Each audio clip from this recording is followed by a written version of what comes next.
We're delighted to be here, taking it a good game in a division and a conference that's having an incredible run. Every game is like Game 7 as the teams fight to see who's going to make the playoffs. It's been a good year, surprisingly good for us in terms of all the metrics that we use: television viewership, attendance, merchandise sales.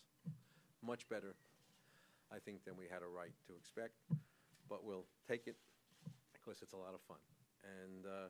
And our teams are, it's fascinating to watch what plays out here, even just how a Cleveland comes back with a couple of draft picks. And of course, Jeremy Lin, we couldn't have thought about or even imagined, and it shows you what an impact sports has on the world when an interesting story happens, and that's the context in which we sort of play that out. And we think the collective bargaining agreement is actually beginning to work already in a big way. We've got teams who are concerned about their expenditures because they don't want to be taxpayers with the higher tax. We have, as we watch that baseball and we see 10-year contracts and 9-year contracts, or 10-year for huge amounts, those players would only get 4-year contracts in our sport, so that we've aligned pay with performance in an important way. You finish your 4-year contract, you'll get another one if you've had a great contract. This really, revenue sharing is going to be a game changer for markets of all sizes. It's going to help us level the playing field, and we're pretty excited about that. Did I leave something out, Adam? Nope. All right, now you can ask Adam any questions you'd like.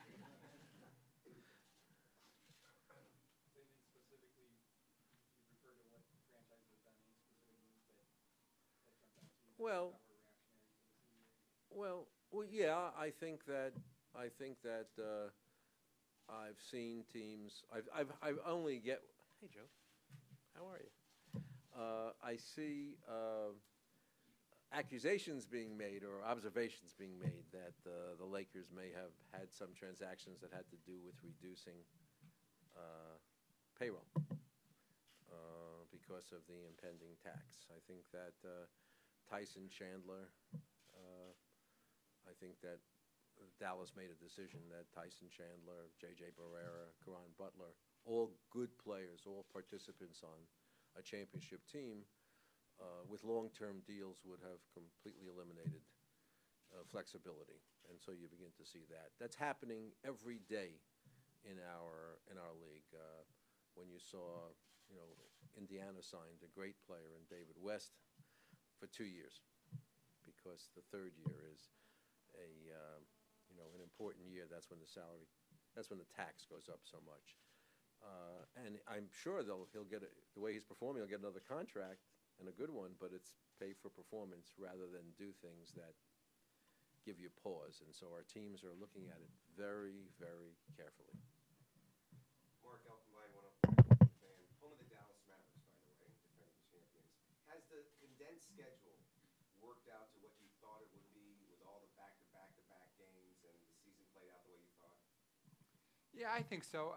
Maybe there's been a little bit more discussion about it than we had expected when you consider that it's 2 additional games per month per team. I think if you polled the average fan, they would say it was 12 more games per month per team. But I think it's created a lot of excitement around the league. In some ways, maybe more excitement than we had anticipated, especially coming out of the lockout. So if anything, I'd say it's played out better. I mean, we're monitoring the injuries closely, and I think in terms of long-term injuries, we've seen no increase over prior years. Clearly, some teams, from a strategic standpoint, obviously San Antonio, who we're going to see tonight, are sitting players for strategic reasons, and I think maybe teams are playing more for the playoffs this year. Not an original observation, but we're seeing this year as opposed to playoff position. So it's definitely having an impact, and I'd say it's not ideal, but given what the alternative was, we're pretty happy where we are. If you're a fan of League Pass, it's ideal. It's a Monday night, and all of a sudden there are 6 games. What's going on here?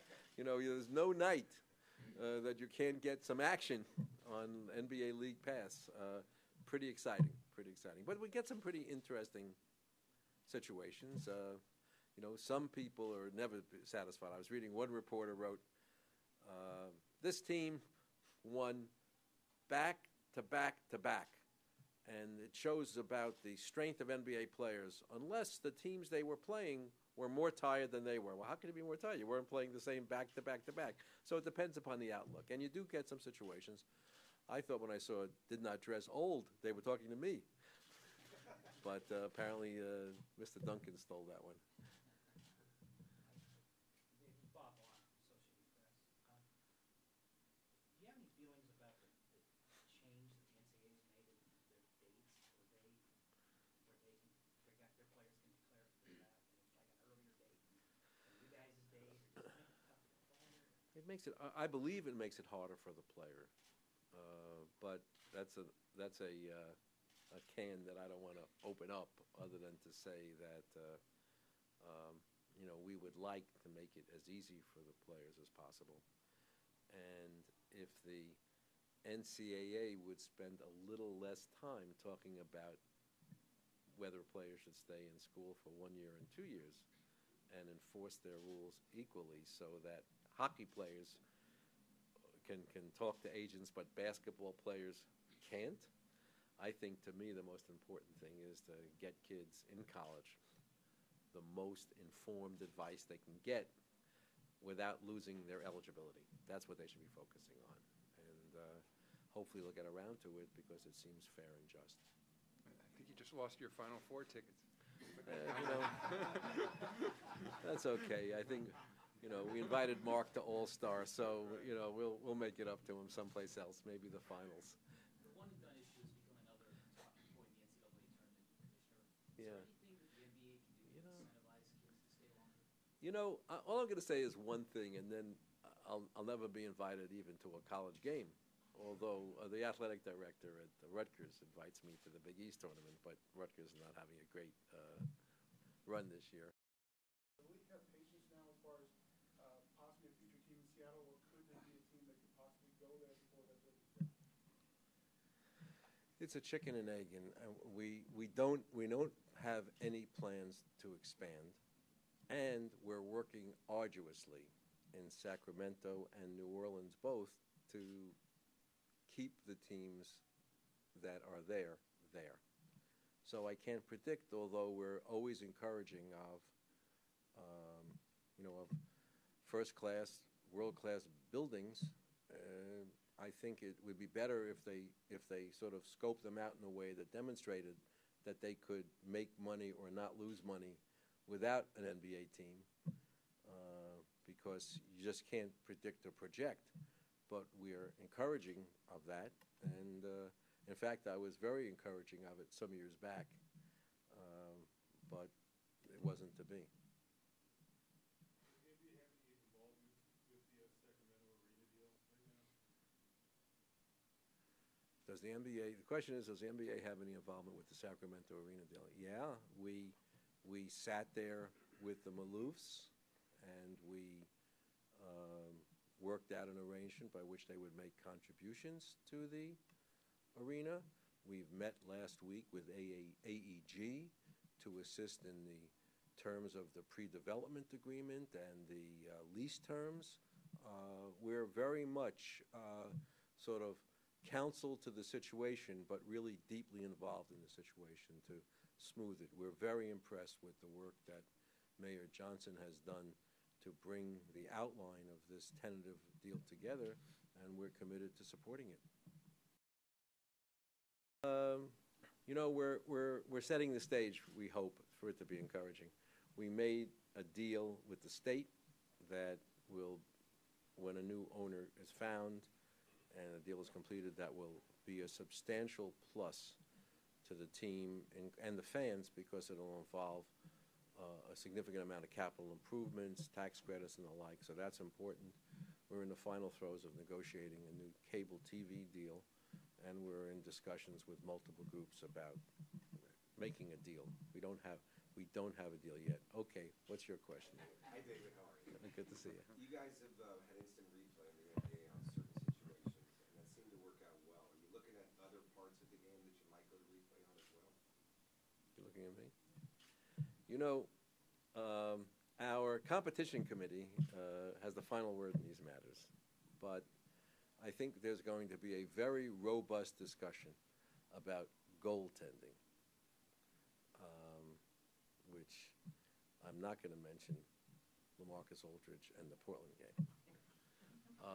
But there has been some discussion about goaltending. And there are serious issues about all of this, because if you give the coach the opportunity to throw the flag, that's the whole advantage of the taking away the advantage of the team that got the ball is on their way down the court and the coach throws the flag. It's kind of interesting. But we're going to look at it, because I won't give you the whole history, but we probably have a dozen things now where we have instant replay up from nothing. And what we want to do is get it right without killing the flow of the game. In fact, my last proposal has always been, and my first proposal, which doesn't get any respect at all, is to eliminate basket interference. You know, hits the rim, adopt the European rule. It's in play. It, you know, was the hand just over the cylinder or not? Why task the referees with that? Just do the European rule. And it'll make free throw misses more fun, too. But that's not something that I have been successful on, dating back to when Jerry Colangelo was in charge of the committee that put in a wonderful set of rules changes that improved our game greatly. They left one on the cutting room floor. But over time, it's inevitable, given the advances in technology, that will increase the use of instant replay. We want to get it right. I mean, it has to be balanced against the flow of the game. But I think when it's clear in certain cases that the viewer at home can see there was a missed call, our referees want to get it right, too. Correct. So we continue to look at it. And it's ironic how many of our fans would be satisfied with doing lots more just in the last 2 minutes. And that's something that we sort of have resisted, but we're getting pulled along, because it counts the same in the first 2 minutes as the last, and we counsel our officials that a foul's a foul, and sort of saying, oh yes, but the last 2 minutes is different, is sort of an interesting route. But it's true. Our fans are saying the last 2 minutes you can treat differently. And so we're going to look at it and see what's going on.